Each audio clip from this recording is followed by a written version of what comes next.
Okay, welcome everyone to the PFCC Partners January workshop. We are very excited to have all of you join us today for an open discussion. We welcome all of you into this discussion today. We are really excited to learn from all of you of what you have learned through 2020 and how patient-family engagement might look different, knowing what we do know now about the many different ways that we have had to pivot in healthcare last year. So please open up, share with us. This is all about learning from each other, and we're excited to share some of what we learned as well and how patient-family engagement will look different in how we work also. I am Lindsay Galley. I'm the Director of Education for PFCC Partners and will be facilitating our discussion today.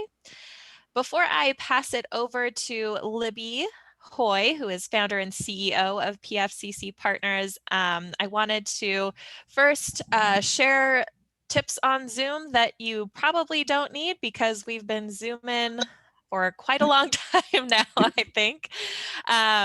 But this, I did just want to make note that please use the chat as much as you can throughout our session today. Please share what you have learned, resources that you have found that have really supported patient-family engagement for your organizations or yourself throughout 2020 and beyond now into 2021.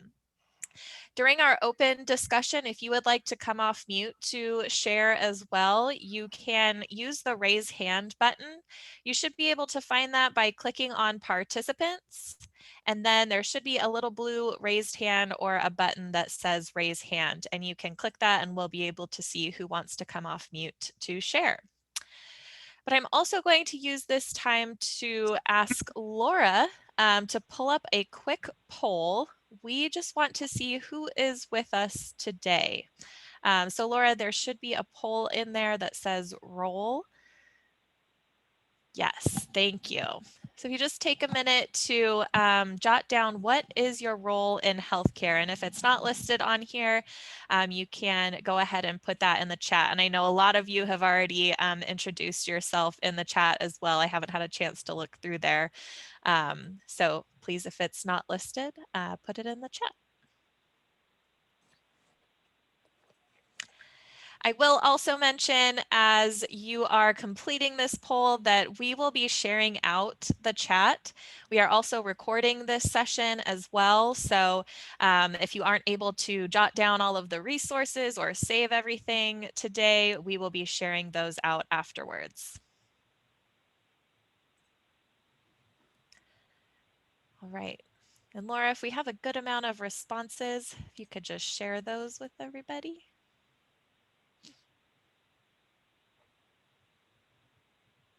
Great. Wow, we have a great amount of patient-family advisors on with us. Thank you all for joining. I really hope that you join us in our discussion portion of today too. Would love to learn from your perspective how your partnership with healthcare has changed over the last year and how it's going to look different from your perspective moving forward. Wonderful. Well, thank you all for joining us. Looks like we have some leadership representatives, nurses as well. Thank you so much.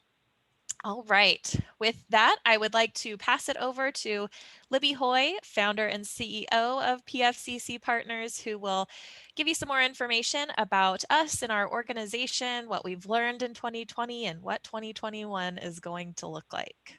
Libby? Thank you so much, Lindsay, and thanks to everybody taking time out of your day to join us. I think, you know, typically our January workshop is about us sharing the work that we did in 2020 and our plans for 2021, and that just felt really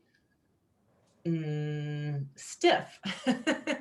If 2020 has just been such a moment of incredible flexibility and, you know, as Laura likes to say, we're looking for some precedented times. So we just really wanted to share in a very open format that our journey across 2020 and our hopes and key learnings that we're moving forward into 2021. I also want to just make note for any of you who have not joined us before or not as familiar with PFCC Partners. We are a patient and family driven organization that seeks to implement the infrastructure for high value and sustainable partnerships with patients and family caregivers, with community members.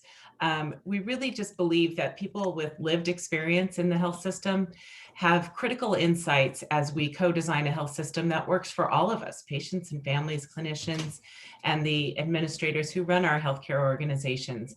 And you kind of see that in the poll that was done earlier. I love the variety of folks that we have join us on these conversations, because we really feel strongly it's not about any one of those three cogs. It's about the conversation that takes place when we all gather together in the same place. So thank you again for joining us, and welcome to the PFCC Partners workshops.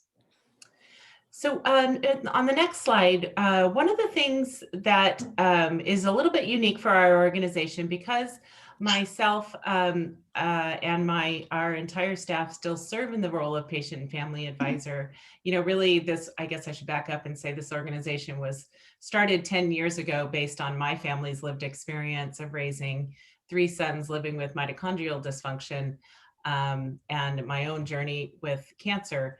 And bringing those experiences forward in this partnership. And so we all still serve in that role.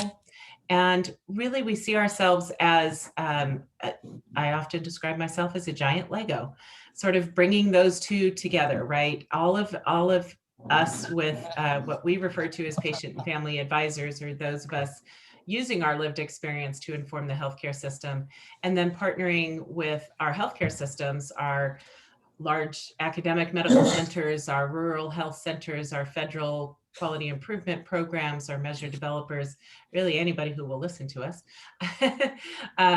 really seeking to build into the infrastructure of those programs, the sustainable nature of this partnership so that we can, again, improve healthcare overall. So with that said, one of the, what we refer to often as our largest company asset is the Patient Family Advisory Network. And the PFA network is a growing network of about 725 people now who, like me, are using their lived experience in the healthcare system to partner across all of those settings, across all of those activities to really improve care. And the PFA network is then a primary program of PFCC Partners, and really serves as that voice and informing all the other work that we do. The PFA network is incredibly important to us. It started with a very small group of about a handful of people at an IHI conference about 10 years ago. And as I mentioned, we've grown, especially over the last year.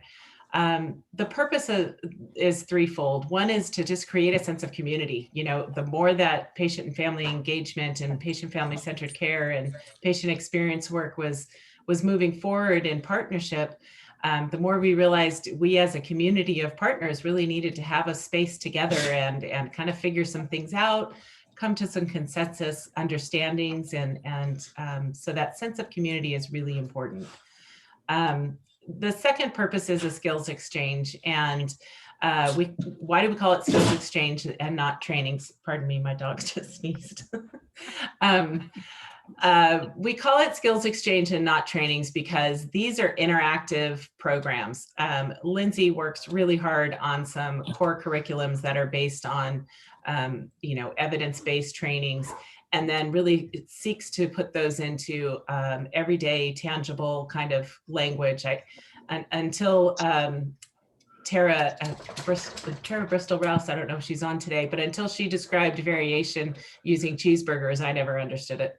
So we really seek to have those be very authentic, and each skills exchange is unique to the people who participate in it. And indeed, those are co-learning events, really.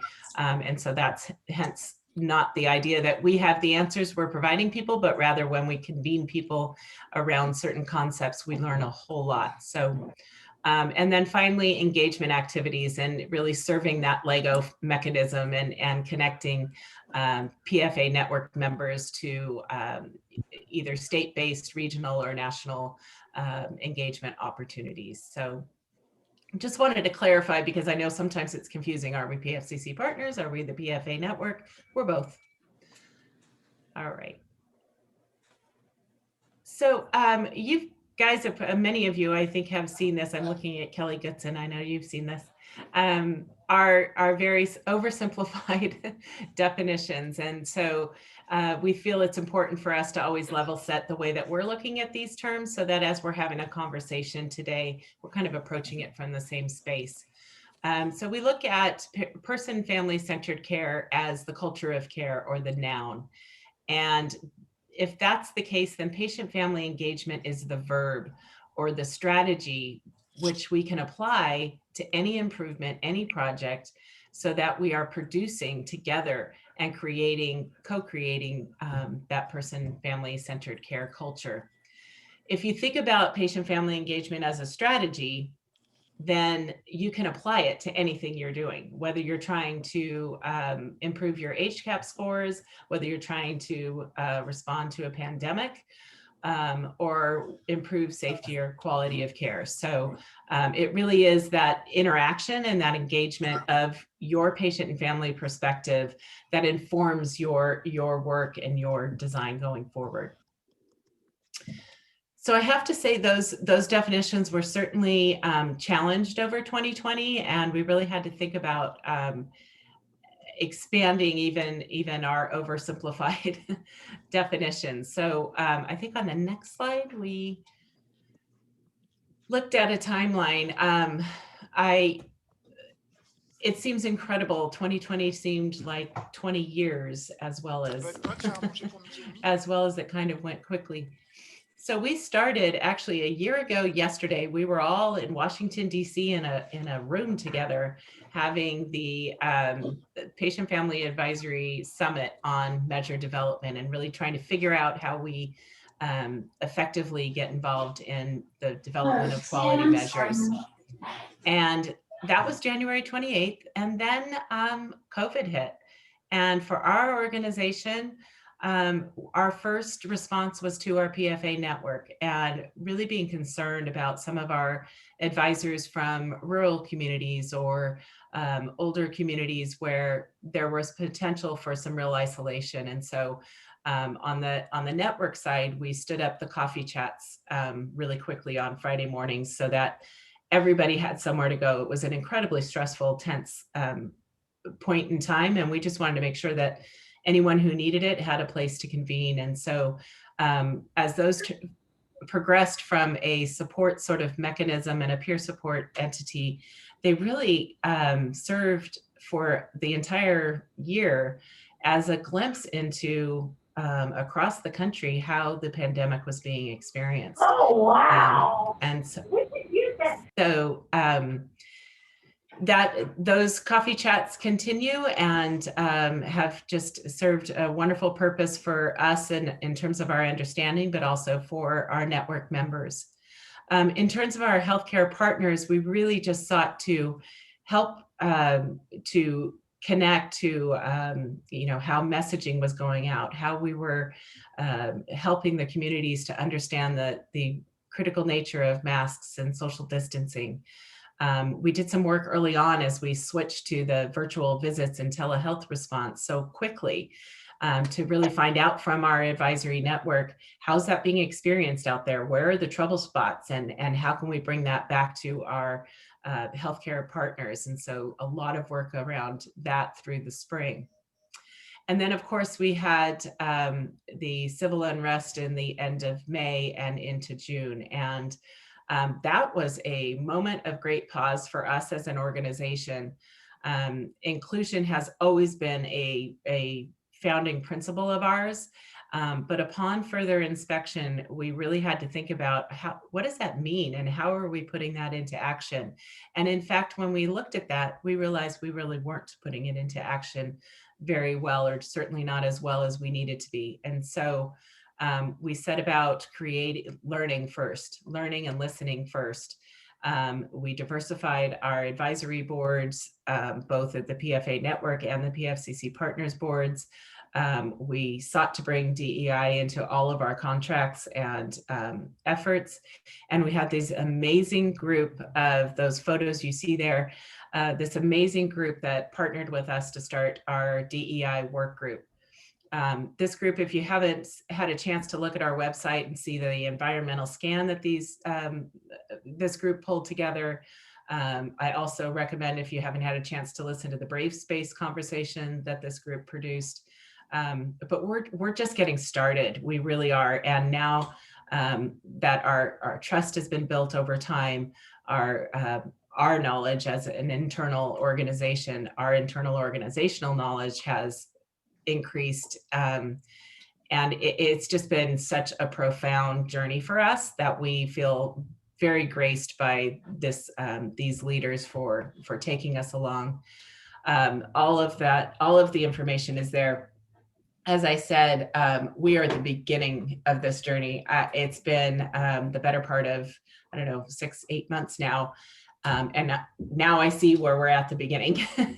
We've learned so much, but we have a very long way to go. And our next step will be to run an internal audit, both of our organization and of our PFA network, an internal equity assessment, and then begin to see where our gaps are internally. We moved forward with the PFCC conference, having to flip to a virtual format. And I have to say, I was very pouty about this. Of all the things that we lost in 2020, this was our 10th annual conference, and I was so excited to come together with our community and celebrate with all of you in person. And unfortunately, didn't happen. Fortunately for everybody else, my team was fantastic about moving this forward while I sat in the corner and pouted. And we successfully pivoted to a virtual format. And I have to say, I was blown away. We had actually double the participants, and people really were able to connect in much the same way we connect in person. For those of you who know us, we like to be personable. We like to be connecting all the time. And we really were able to do that in a very robust day. So again, all of that information, all of the sessions, I should say, are on our website. So if there's anything that you're looking for, please help yourself. Oh, that was the other super cool thing, is that we were able to not charge a fee for our conference this year, which really helped to make it accessible to our entire community. So some good and some challenges. Certainly that was 2020. And so we had to sort of think about, as we prepared for this workshop today, what did we learn? I think that's what we have to share with you all today. It's not what we did or what we accomplished. It's really what we learned. And what we learned is that the work that we all have done collectively to establish patient family advisory councils provides a foundation. It provides, those PFACs provide us a solid starting point to really push the envelope for patient family engagement into all new avenues. And all those avenues exist in our communities. So we're really thinking about, and actually, I will say I have thought long about, we need to flip and be in the communities and meeting people where they are. We've been using that phrase for a couple of years now. Now we're really challenging ourselves to do that in a robust way. And I will be the first to admit, during a pandemic is not an easy time to go out into the communities. So we have to be creative. We have to be innovative. We have to look at the leaders we've raised on those patient family advisory councils and engage them as leaders and as conduits, as those Legos into the community, and then go there. Because we can't raise our diversity, we can't be inclusive in order to add to and build health equity. If we're real about this, then we got to change the way we're doing things. And that's really what we've come to over the last year.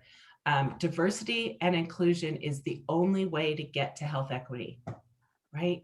We learned that from Ayatollah Anis, a brilliant DEI leader from the National Academy of Medicine. Diversity and inclusion in our advisory efforts is the only way for us to build health equity.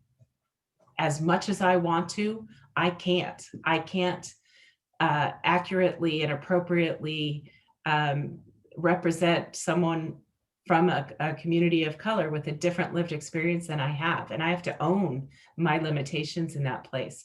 But what I can do is open space for those leaders and bring them in, give them the support that they need.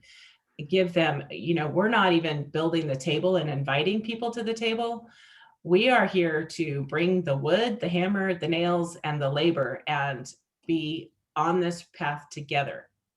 So that's, I think, the key things that we've learned, opening new doors in new places. So as I said, inclusion's been our founding principle for the last 10 years. That was a nice word until about 9 months ago. And now it's something for us to strive for every day. And it's not going to be easy. We're not there. But I think it's really important for us to think about what that means. And what that meant for us is everybody who came to our door, we were inclusive. We embraced you. We brought you in. But what we figured out is we don't have enough doors and they're not in the right places. So we need to do that groundwork. And I do think that the existing patient family advisory councils are the leaders that can help us to get there, that can help us to get into our communities. So again, I just wanted to share, sort of our key learnings, and you can go to the next slide.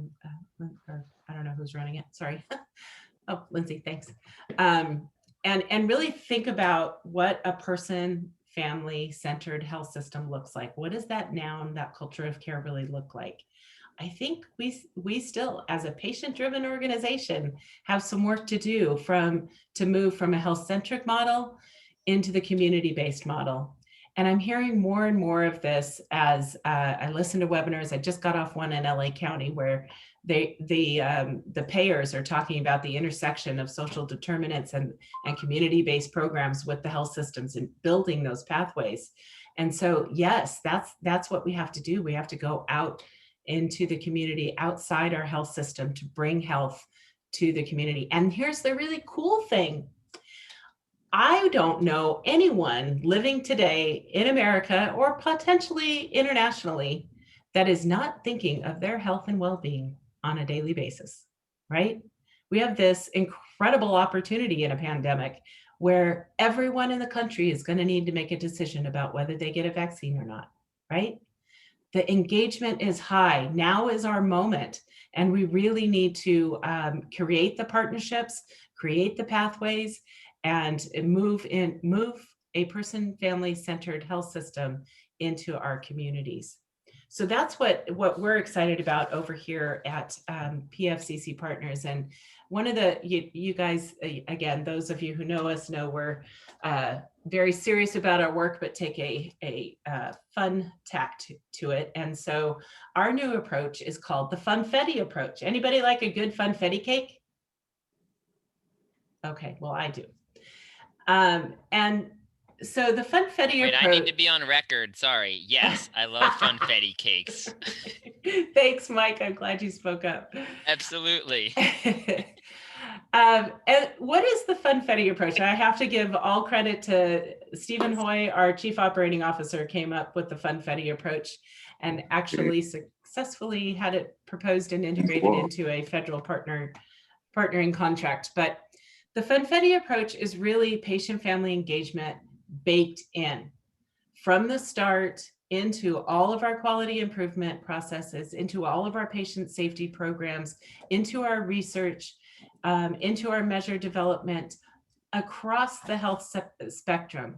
No matter what we're doing, patient-family engagement is an active strategy to improve our outcomes, right? Whether that's my outcomes as a patient, or outcomes as a health system, or as a research team.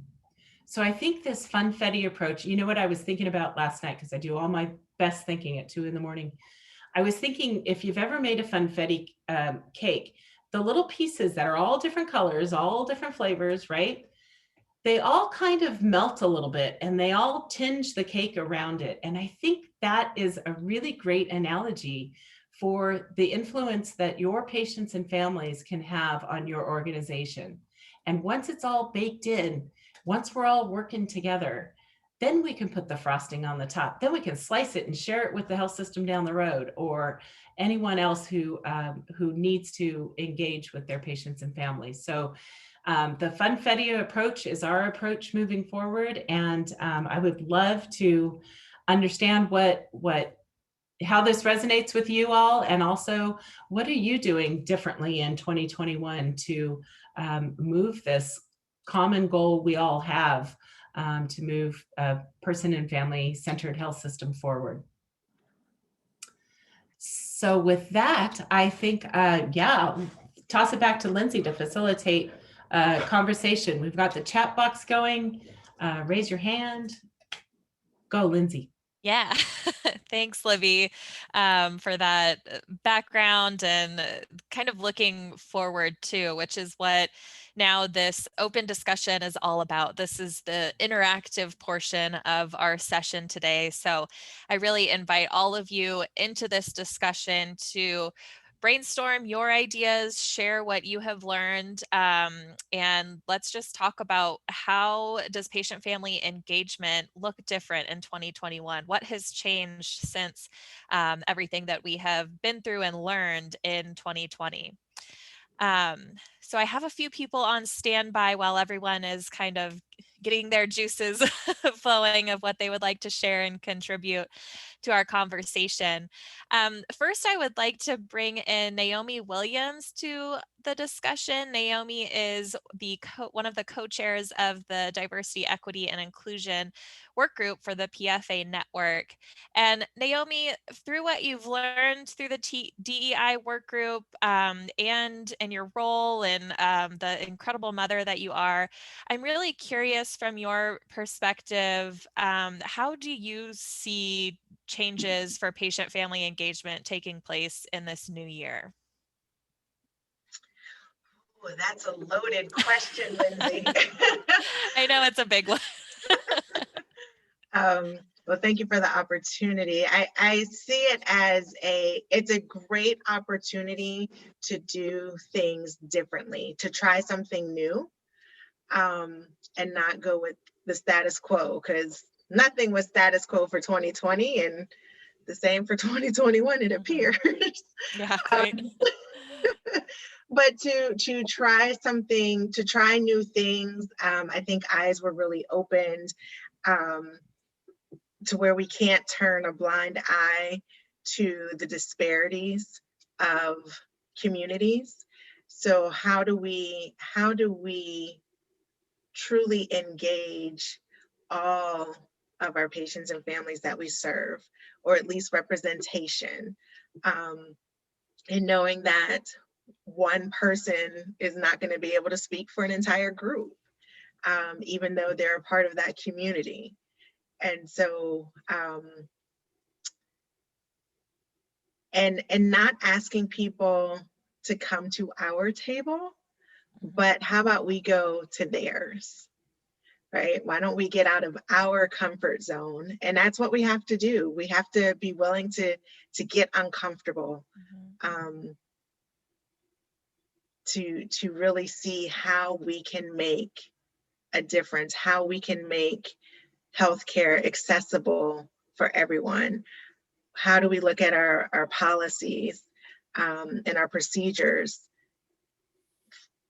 for our patients and our families for access? I have a child with significant disabilities, and I honestly felt for the first time the world really felt my world, which is very limiting. It's very hard to navigate. It's not always kind. And so, seeing things from another's perspective. So I think 2020 lends itself to amazing opportunities and growth to partner and collaborate with patients, families, and our healthcare systems. Thank you, Naomi. That was so beautifully said, and I completely agree that 2020 gave all of us, I think, the opportunity to put ourselves in someone else's shoes that doesn't look like us, that may be different than us, and really gave us that opportunity to learn from others' experiences. So that was beautifully said. Thank you for sharing. And we have a question in the chat from Becky Burns. If you would like to come off mute and share a little bit more about your question, it says, how do you get invited to others' tables? If you could come off mute and elaborate on that question a little bit. Well, maybe we yeah, can... sure. So this is, I mean, we've for a while known that we need to get out into the community and meet people where they're at, and it becomes a nice set of words to use. We're finding it challenging to figure out where do you go? How do you get to another person's table? You weren't invited here. What kind of, basis is that to form a relationship? So I'd just love to explore what people have found about how, our staff are willing to do it. Mhm. We're past that, but we're just not, especially in the world of Zoom, Zoom land. Right. How do you get out there into different communities? Mhm. So. Yeah, thank you for expanding on that a little bit. And I definitely think the pandemic has made that challenging. But that's not to say that it's completely impossible. I'll share and then I'll have Libby step in because she's learned a heck of a lot too. But it's from what I've seen, it's building relationships with the community leaders in this virtual world in any way that you can, and really learning about those community-based organizations and creating those connections virtually if we need to right now. And I see Sheila shared through faith-based leaders, which is a terrific means to create connections with the community. Libby, anything you'd like to share? Yeah, I just think I think there's another resource in the chat I want to call attention to as well. So I think also your community health needs assessment can help you if you're with a health system. Potentially there's some partners in there that informed your community health needs assessment, and that can often be a nice starting point. But I think the key is that when you contact people, to be very much in a learning mode, or in I'll share a personal experience because I have no shame and I humiliate myself all the time.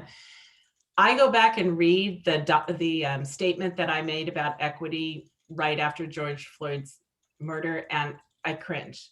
And I got immediately a response back from one of our advisors who does represent a community of color, and said, "You sound tone deaf, like you're going to solve equity issues tomorrow." And so that was a really good lesson for me as a fix-it person. And I think that if you're on the screen today, you probably have a fix-it inclination in your bones. We want to get there, right? I don't want to see anybody suffer. I don't want to see anybody suffer from disparate outcomes. I want to fix it. And I think we have to be incredibly mindful to walk softly and really just explore and be able to say, I mean, I wrote letters of apology to a lot of people of color, and some of them accepted that and some of them weren't ready, and that's okay. I totally respect that and understand it. So I think you have to be very much put yourself out there in more ways than just physically, but rather really with the idea that there's very little I know here, and I just really need to enter this room very softly and with a lens to learning. Humbling work for sure. Yes, very humbling. And Naomi, I wanted to give you a chance to, if you had any response to Becky's question as well. I thought I saw you put in the chat, looking at who those partner organizations are and letting them take the lead. If there's anything else you'd like to add on that response. Well, just, yeah, and Libby alluded to it. Well, you actually said it, to go and listen. So we have the inclination to want to go in and fix things and what we perceive to be broken. And it may be and it may not. So you say, how do you get to these other tables where you've not been invited? But you have partner organizations. So who do you partner with in the faith communities? Who do you partner with your schools or after school programs or family connections or health departments? Just who are the organizations that you partner with? They most likely, Boys and Girls Club, that's what I'm thinking of. They have connections to the community. And so partner with them. You go to them as opposed to asking people to come to you. You go to them, you sit and you listen. And you hear their perspectives, you hear what else is going on besides the perceived problem, and then ask questions. Not so much to solve the problem, but for understanding. And for me, that's where a big piece of this lies, where we can do active listening, and give people information where they can make informed decisions and understand that their decision may not be the decision, the outcome that we want. So when Libby talked about everybody's thinking about vaccination, people may get all the information and still decide that's not what I want to do. So there are several layers of that. But you definitely, you don't have to wait for an invitation to people's tables who are your partners that are already have the invitation, and go listen, is my advice. Yeah, that's a great point, Naomi, is to go to those tables and don't wait for them to come to you too. Thank you. And along those lines, I would like to invite Miguel Renteria from Los Angeles County Department of Health Services, who we've been doing a lot of patient-family engagement work with. Miguel is an incredible champion for patient-family engaged care in Los Angeles County and has really been taking the lead on transforming their culture over the last few years. So Miguel, can you talk a little bit about some of the changes that we've all been a part of, and things have definitely pivoted over the last year, but I'd love if you could share a little bit about what's been going on in LA County. Hi, Lindsay. Thank you, everybody. Thank you. Good afternoon, everyone. So in 2020, our patient family engaged care activities, such as meeting with our patient family advisors, shifted to meeting virtually. This in itself posed new challenges for us, creating an awareness of how to navigate, our electronic, Zoom per se, but we use a platform called Microsoft Teams. Even as of today, with the help of PFCCpartners, we've set up a central resource to greater understand MS Teams for our advisors. And, actually next week, we're actually going to be having a presentation on how to best navigate MS Teams.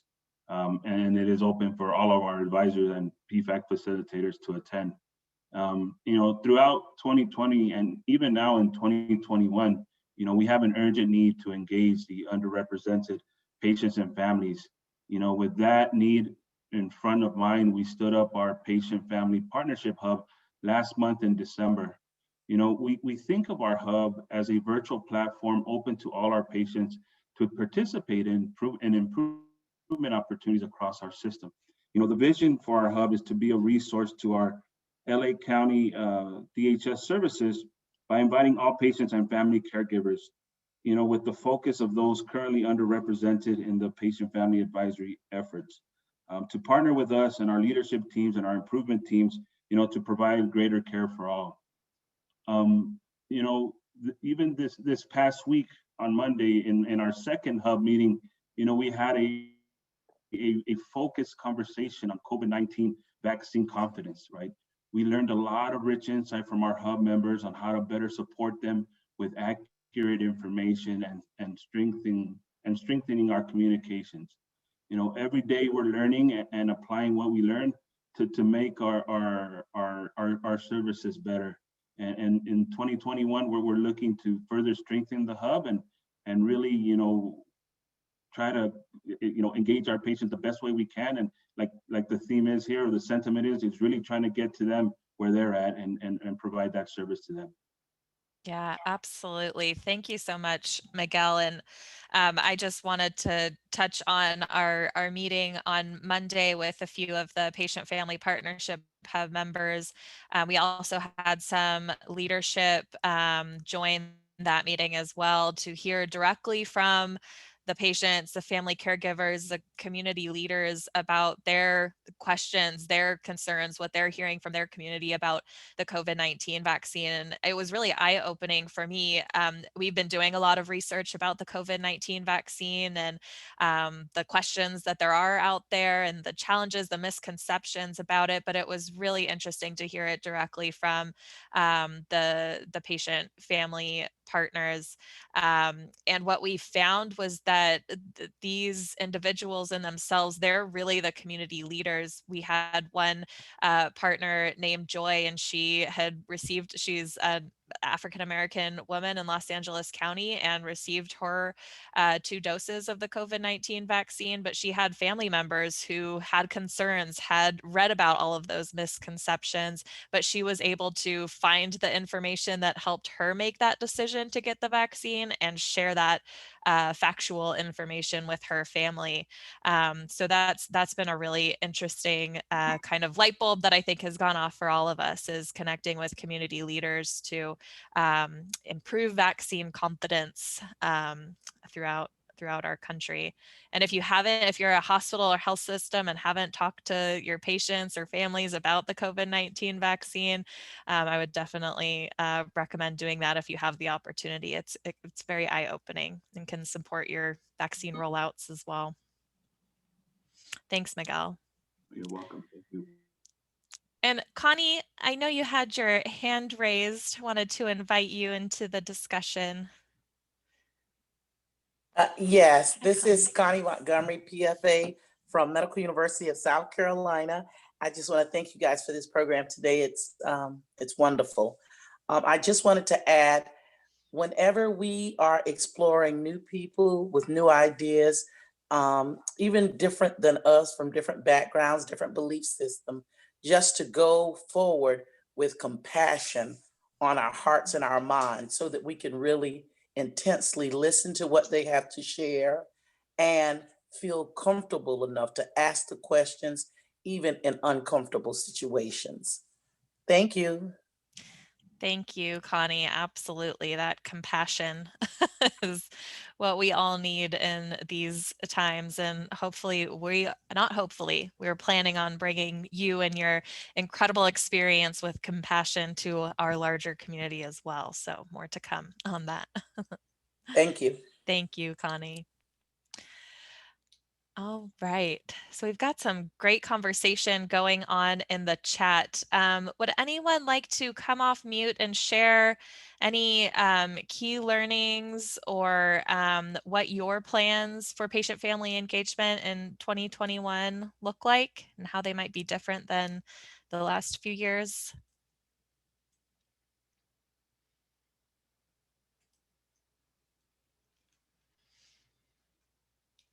Well, while you all are thinking about that, I believe Mary Schramke, are you still on?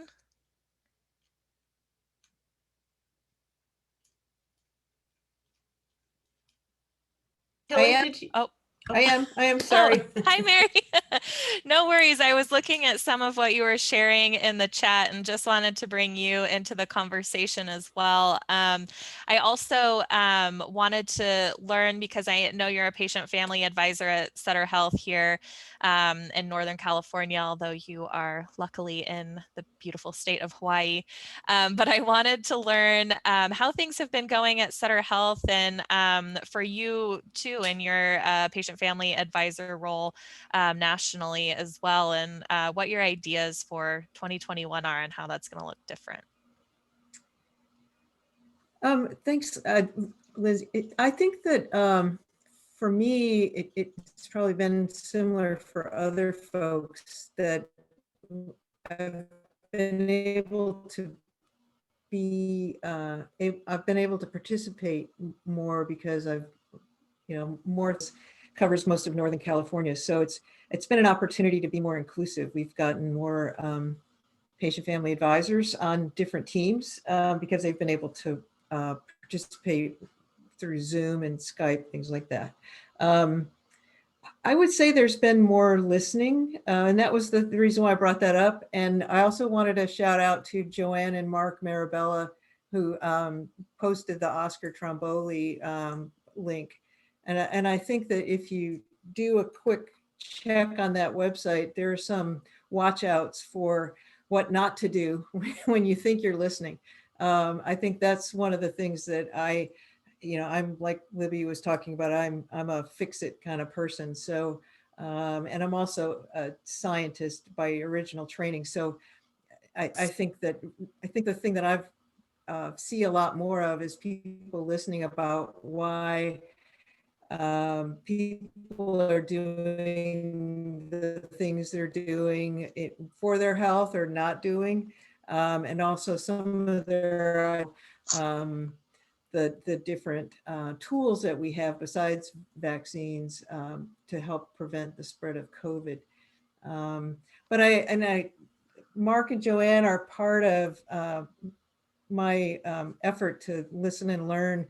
We're trying to build up patient family advisor councils in the Hawaii area and on the islands linked to that. And I just learned about a group in Guam that's trying to set up a PFAC. So those are the kinds of things that, I'll be listening and learning about there. But I would say Sutter-wise, there's been a lot more listening. And Barbara Kivowitz and I in particular just worked with some researchers and were asked to make some comments on a survey about social determinants of health. And Barbara in particular was really insightful and gave them some great plain language suggestions on how to be more empathetic. And so I think that would be the two things that I would, that I see a lot more, some empathy and listening. Definitely. Thank you for sharing that, Mary. Definitely along the lines of what we're seeing. And we've had discussions just this week too about taking a step back and listening, and not just listening to respond, but listening to understand. I think, Libby, you shared a quote on Monday, and that same quote, and it just kind of set the tone for this whole week. All right. Thank you both. Kelly Goodson, I see some conversation in chat. Would love to invite you to come off mute and talk a little bit more about your work.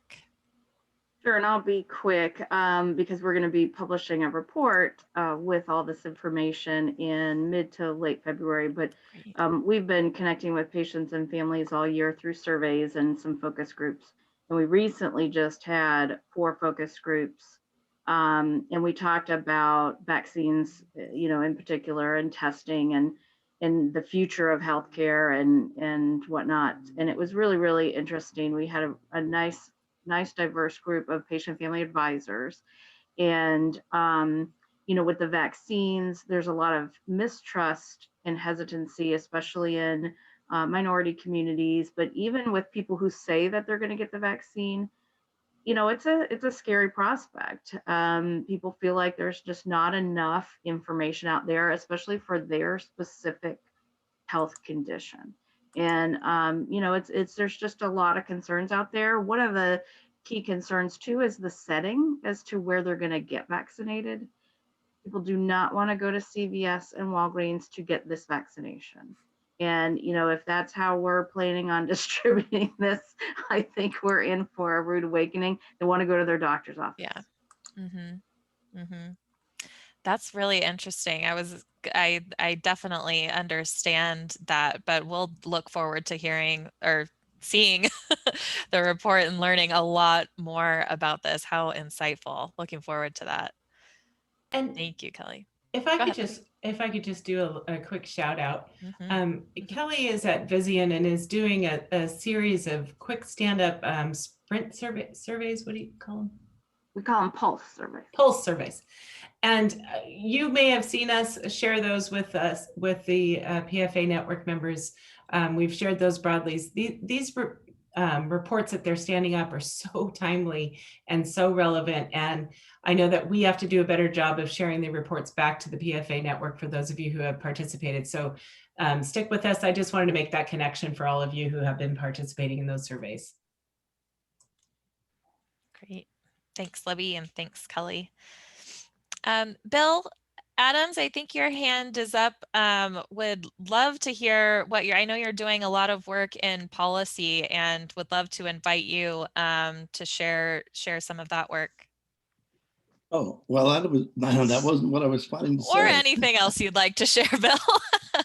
Well, what I was going to say is that as I've watched the diversity, equity, and inclusion work, I think that the word authentic is absolutely so important to that work. I think that that's why that this work that PFCC has done has been so good, because it has been so authentic.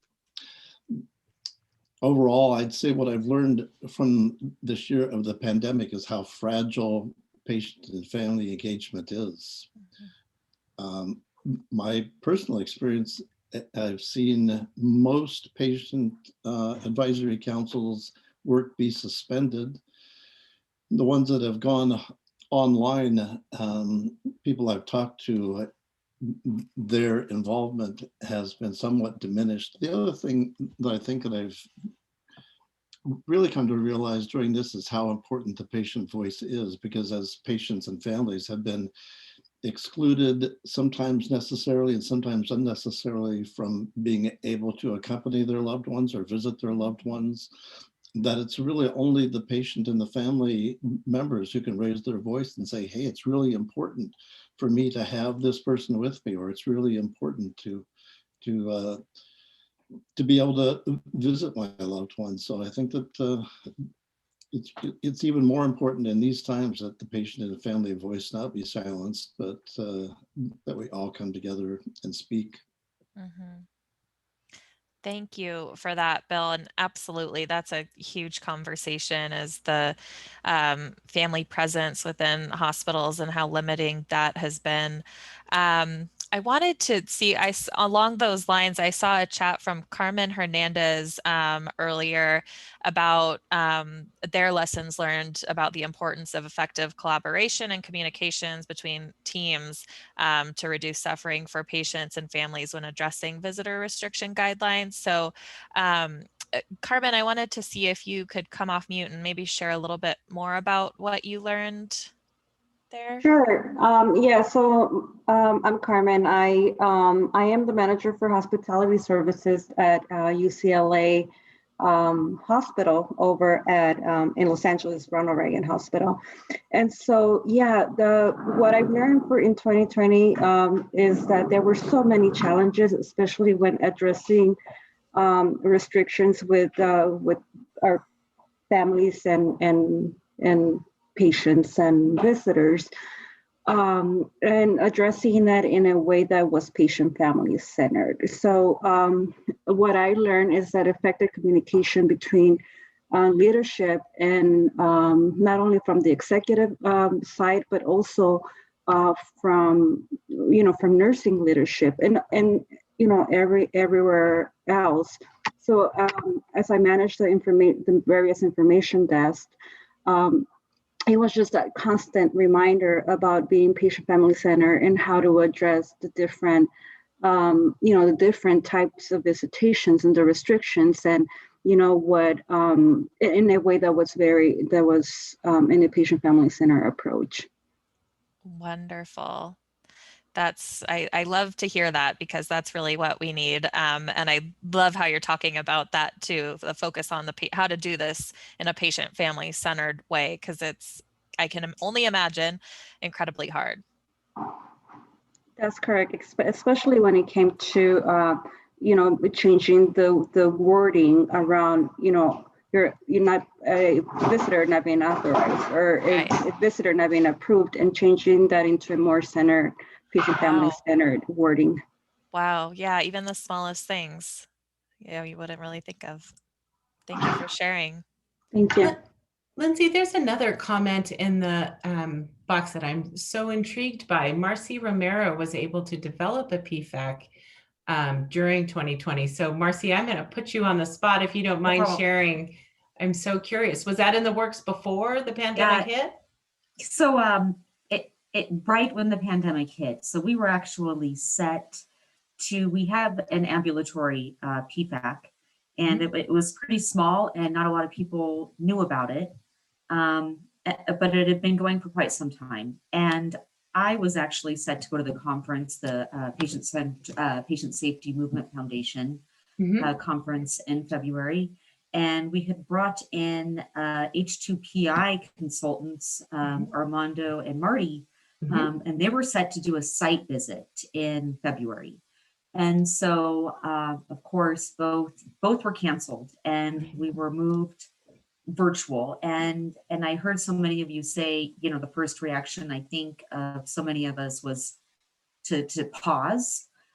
So we did pause for 1 month, and a lot of our ambulatory advisors were reaching out saying, this is not the time to pause. This is the time to have a voice and to really be present. And so, you know, we listened and we trudged forward, and we ended up forming an adult hospital-wide pediatric, and then we have the ambulatory. And so, you know, we have learned lessons, we've had barriers, and we've had great successes, but it can be done. And I think that the turnout for us virtually has really been great, because we have been able to pull in members from across the state. And, you know, when we talk about community, our hospital serves, we're the only level 1 trauma center in the state. So we really have to think about the entire state. That is our community. And it has been interesting, you know, having advisors from up north and then down south. And so it's completely different. And where, what state are you located? New Mexico. I'm in New Mexico. Gotcha. Yeah, so thank you. I appreciate it, though. I'm so glad to be here, and I look forward to the next monthly meeting. Absolutely. This is exciting. Yeah. Absolutely. Thank you, Marcy, for sharing. That's really incredible. And I see some chats in there about the pauses during the pandemic for patient family advisory councils because of the navigating virtual meetings as well. I wonder, was there any support provided to the patient family advisors about that navigation of virtual meetings? I know it can be tough. Yeah, and so Kelly was saying we did participate in a Vizient focus group. You know, it was really tough. And okay, so it wasn't. I came in 2 hours early the first time and said, okay, everyone, you know, I'm going to be online, and I will be there to help you, and we will get you logged on. I sent the Zoom tip sheets. I made one that was more patient friendly. It was really, really last minute, so we could do a better job, but it was so in the moment, and trying to get everyone brought on board. And, you know, honestly, I didn't need the 2 hours. I would say an hour was enough. And we did have some funny experiences, but so did I, you know. Like we all have, So have we. I almost think that Zoom has made it more, in some ways, it's like, you know, we're sitting in everyone's living room, and I miss being able to break bread and eat and all of that good stuff. But in other respects, we can meet exactly where we are, whether it's in our pajamas, you know, after dinner, or whether it's sitting at the table and having our dinner, which we have one of our meetings in the evening. So I think that it's kind of made us think outside the box. And I went to a seminar that talked about the momentum of change.